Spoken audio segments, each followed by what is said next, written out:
Friend, मैं इनकलाब भारती अपने YouTube चैनल गाइडर नंबर 1 पर आप सबका स्वागत करता हूं। दोस्तों, आज की इस वीडियो में हम लोग एक मैथ का नया टॉपिक पढ़ने जा रहे हैं, जो कि हमारा टॉपिक है साधारण ब्याज या सिंपल इंटरेस्ट। देखिए, साधारण ब्याज की अगर हम लोग बात करें तो साधारण ब्याज एक ऐसा टॉपिक है मैथ्स का जो बहुत महत्वपूर्ण टॉपिक है, जिससे रिलेटेड हर एग्जाम में आपको जरूर 1 से 2 या अधिक क्वेश्चन भी देखने को मिल जाते हैं। ठीक है ना। तो बात करते हैं कि साधारण ब्याज क्या होता है। सबसे पहली बात यह है, देखिए स्टूडेंट्स, कि साधारण ब्याज की अगर हम लोग बात करें तो जो साधारण ब्याज होता है वह प्रत्येक वर्ष एक समान रहता है। प्रत्येक वर्ष एक समान रहने का मतलब क्या हो गया है कि भाई, जैसे कि अगर इस वर्ष अगर 5% की दर है, 100 रुपए पर आपको 5 रुपए ब्याज के रूप में देने पड़ रहे हैं, तो अगले वर्ष भी आपको 100 रुपए पर 5 रुपए ही ब्याज के रूप में देने पड़ेंगे। यानी कि ब्याज के ऊपर कोई ब्याज नहीं लग रहा होगा, केवल और केवल आपके मूलधन पर ही ब्याज लग रहा होता है। तो साधारण ब्याज के इस टॉपिक में आपकी जो महत्वपूर्ण बातें हैं वो आपको जाननी है। सबसे पहली बात ये होती है कि जिस धन को हम ब्याज पर देते हैं उस धन को हम आपका मूलधन कहते हैं। उसको क्या कहते हैं भाई? मूलधन कहते हैं। और इसको हम किससे डिनोट करते हैं? पी से डिनोट करते हैं। ठीक है। दूसरा, हमारा जिस जो आप लोगों का मूलधन है, इस मूलधन पर जो हमें ब्याज प्राप्त होगा, और इस ब्याज के रूप में आपका जैसे 100 रुपए हमने किसी से दिए और अगले साल हमें 5 रुपए प्राप्त हुए उस पर, तो 5 रुपए क्या है हमारी? 5 रुपए हमारी दर है।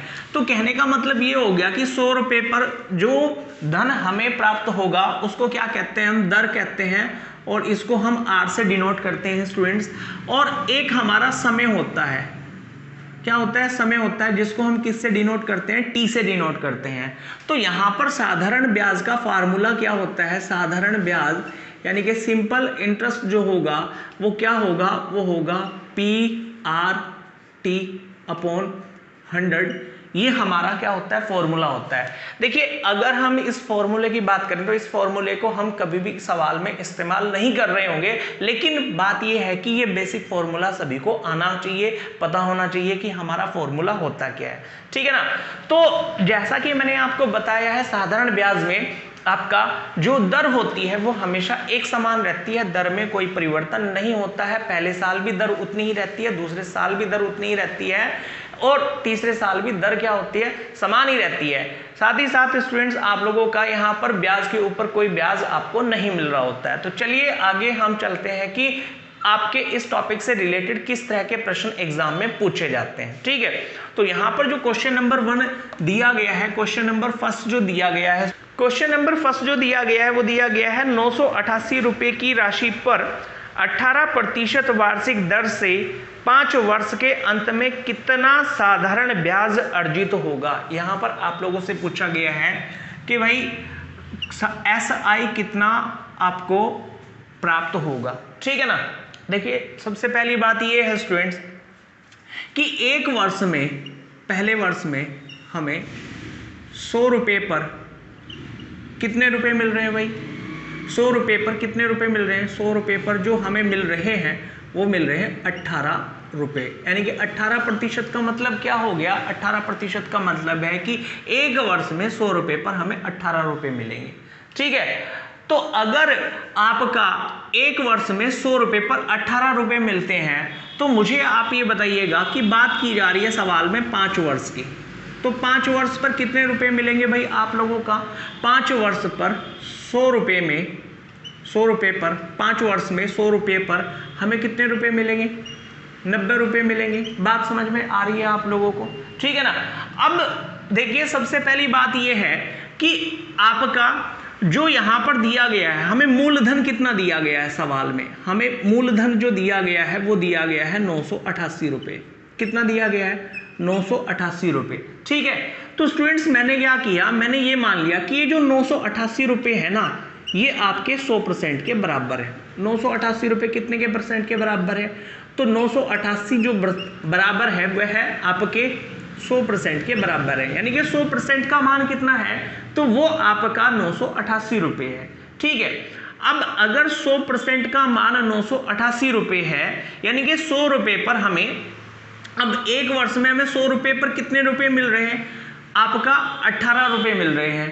तो यहां पर जो है आपको 5 वर्ष में 100 रुपये पर कितने रुपए मिलेंगे, आपको मिलेंगे 90 रुपये। यानी कि अगर मैं ये कह सकता हूं कि 100 रुपये पर आपको यहां मिलते हैं 18% का ब्याज, और यहां पर मिलता है 100 रुपये पर 5 वर्ष में 90% का ब्याज।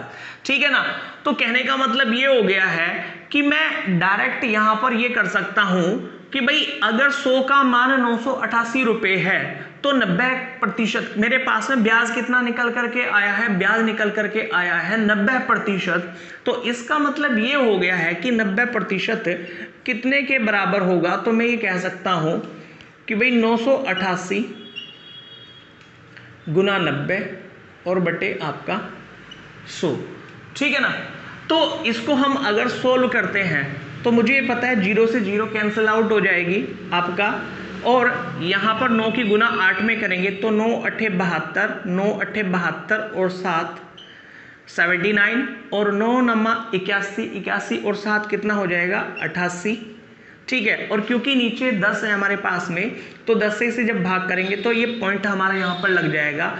तो इतने रुपए हमें साधारण ब्याज के रूप में प्राप्त होंगे, जो कि हमारे प्रश्न का क्या है, आंसर होगा। उम्मीद है समझ में आया होगा। अगला जो प्रश्न है, एक व्यक्ति ने 8,500 साधारण ब्याज पर 9% वार्षिक दर से उधार लिए, 2.5 वर्ष के अंत में उसे कितना धन वापस देना होगा। तो देखिए स्टूडेंट्स, इस सवाल को करने के लिए बहुत कम समय में अगर आप लोगों को करना है तो आप ये मान करके चलिएगा कि भाई आपका जो मूलधन है, आपका जो मूलधन है वो कितना है। तो मूलधन दिया गया है आपको 8,500 रुपये, ये आपको मूलधन दिया गया है। और कोई भी धन अपने आप में क्या होता है, 100% होता है। तो मैंने मान लिया कि भाई 100% है आपका मूलधन, और 100% किसके बराबर है भाई, 8,500 के बराबर है। कितने के बराबर है, 8,500 के बराबर है। अब बात यह है कि एक वर्ष में हमें 100 रुपये पर, एक वर्ष में हमें 100 रुपये पर कितना ब्याज मिल रहा है, हमें मिल रहा है 9% का ब्याज मिल रहा है। एक वर्ष में कितने, 100 रुपये पर कितने प्रतिशत का ब्याज मिल रहा है, 9% का ब्याज मिल रहा है। ठीक है। अब बात की गई है 2.5 वर्ष की, तो 2.5 वर्ष यानी कि 2 सही 1/2 वर्ष में कितना ब्याज मिलेगा हमें 100 रुपये पर। तो हमें पता है कि भाई 100 रुपये पर हमें जो मिलेगा वो मिलेगा कितना, वो मिलेगा 22.5 रुपये, 22.5% मिलेगा। ठीक है ना। कितना मिलेगा, 22.5% मिलेगा। भाई 2.5 वर्ष में अगर आप लोगों का एक वर्ष में 100 रुपये पर 9% मिल रहा है, यानी कि 9 रुपये मिल रहे हैं, तो 2 वर्ष में कितने मिलेंगे, 18 मिलेंगे। और आधे वर्ष में कितने मिलेंगे, 4.5 मिलेंगे। 18 और 4.5 कितना हो जाएगा आप लोगों का, 22.5 हो जाएगा।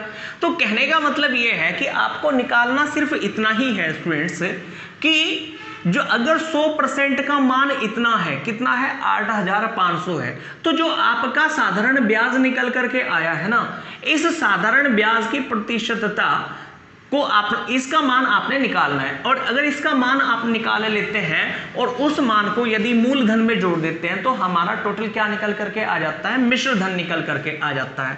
ठीक है ना। तो 22.5 को मैं क्या करता हूं आप लोगों का, इसको मिश्र भिन्न को भिन्न में बदल लेता हूं, तो कितना हो जाएगा आप लोगों का 45/2% का मान कितना होगा।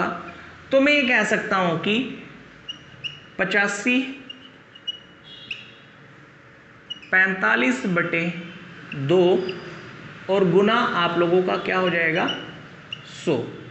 ठीक है भाई, आपको पता है कि 2 0 से 2 0 कट जाएगी। ठीक है। अब इसके बाद में आप लोगों का अगर हम लोग इससे काटते हैं तो हमारा कितना आ जाएगा, 22.5 आ जाएगा। ठीक है। और 22.5 की गुना 85 में करेंगे तो यहाँ पर जो हमारा आंसर निकल करके आ रहा होगा, तो यहाँ पर जो मल्टीप्लाई करने पर जो आंसर आएगा निकल करके वो हमारा कितना आ जाएगा स्टूडेंट्स, 5 2 1 9 और 1 19.12.5 होगा। और 19.12.5 को 8,500 में अगर हम लोग जोड़ लेते हैं तो हमारा आंसर यानी कि मिश्र धन कितना आ जाएगा, 10,400 12.5 रुपये, यानी कि उसे 10,412.5 रुपये वापस करने होंगे, जो हमारे प्रश्न का क्या होगा, आंसर होगा। नेक्स्ट जो क्वेश्चन दिया गया है वो दिया गया है x तथा y को दो समान राशियां 7.5% वार्षिक दर से 4 वर्ष और 5 वर्ष के लिए उधार दी गई। यदि इनके द्वारा दिए गए ब्याज में ₹150 का अंतर हो तो प्रत्येक दी गई राशि कितनी है, ये हमें ज्ञात करना है। तो देखिए स्टूडेंट, सबसे पहली बात ये है कि भाई यहाँ पर जो राशियां दी गई हैं, दो समान राशियां दी गई हैं और 7.5% की ब्याज पर दी गई है। तो मैं कह सकता हूं कि कोई भी धनराशि क्या होगी, अपने आप में 100% होगी, ठीक है ना। अगर 100% होगी तो यहां पर आप ये देखिएगा कि 4 वर्ष में जो ब्याज हमें मिल रहा है, अगर मैं x की बात करूं तो x के द्वारा 4 वर्ष में जो ब्याज का भुगतान होगा, 4 वर्ष में ब्याज का भुगतान जो होगा उसके द्वारा वो कितना होगा भाई, वो होगा 30%, क्योंकि एक वर्ष में अगर 7.5% है तो 4 वर्ष में कितना होगा, 4 वर्ष में कितना होगा, 30% होगा। अब y के द्वारा अगर हम लोग बात करें कि y जो है 5 वर्ष में कितना भुगतान करेगा, तो भुगतान करेगा 37.5% ब्याज का भुगतान करेगा, ठीक है। अब सवाल में ये दिया गया है कि उन दोनों के द्वारा दिए गए ब्याज का जो अंतर है वो कितना है, 150 है, ठीक है। आप मुझे बताइएगा कि यहाँ पर जो है उनके ब्याज का अंतर कितना है, तो वो है 7.5%, जबकि सवाल के अनुसार कितना है, ये 150 रुपये है, ठीक है। अगर 7.5 का मान आपका 150 है तो हमें 100 का मान निकालना है। कितने का मान निकालना है भाई 100 का मान निकालना है। अगर 100 का मान निकालना है तो हमें ये पता है कि आपका यहां पर पॉइंट हटाने के लिए मैंने क्या किया, 0 को बढ़ा लिया है, तो मेरा यहां से पॉइंट हट जाएगा, ठीक है। अगर पॉइंट हट जाएगा तो मैं ये कह सकता हूं कि भाई ये हो गया मेरा 1500 बटे 75% बन जाएगा, ठीक है, और गुना कितना होगा 100%, ठीक। आपका यहां पर तो कहने का मतलब ये हो जाएगा कि आपका परसेंट से तो कटेगा परसेंट, ठीक है, और 25 से आप लोगों का 75 से कितनी बार कटेगा, 2 बार कटेगा, ठीक है, और 0, तो टोटल आप लोगों का कितना हो जाएगा 2000 रुपये। तो कहने का मतलब ये हो गया कि 2000 रुपये की जो राशि है वह आपकी ब्याज के तौर पर दी गई थी, जो कि हमारे प्रश्न का क्या है, आंसर है। तो दोस्तों आज की इस वीडियो में इतना ही, मिलते हैं अगली वीडियो में कुछ नए प्रश्नों के साथ में। वीडियो को लाइक करना मत भूलिएगा, शेयर कीजिएगा और कमेंट्स करके हमें बताइएगा कि वीडियो कैसा लगा। जो भी स्टूडेंट नया है वह चैनल को सब्सक्राइब कर लीजिएगा।